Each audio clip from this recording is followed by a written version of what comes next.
This video is to show you how to transition between two floors that are the same height. This could either be our floor with a different floor that happens to be the same height, or you might be transitioning between our floor and our floor because you chose to install them perpendicular to one another when going from one room to another. To do this type of transition, you'll use a T-molding. The T-molding, like other trim, comes in two pieces, the track and the T-molding itself. To do this installation, you'll need sandpaper and general construction adhesive.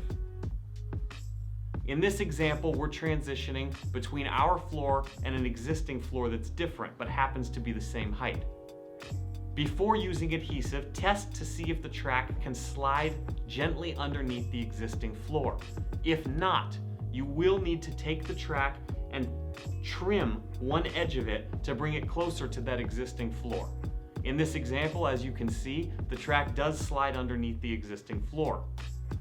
Next, you'll use your sandpaper and you will gently sand the bottom of it because that will create a surface that will bond better to the adhesive. Lay a strip of adhesive down in a straight line and install your track directly on top of it. Be sure to leave about a 1/4 inch gap between the edge of the flooring and the center of the track for expansion space. Next, you'll continue installing the floors on the other end until you get to the track, also leaving a 1/4 inch gap. And all you have to do now is place the T-molding itself directly into the track.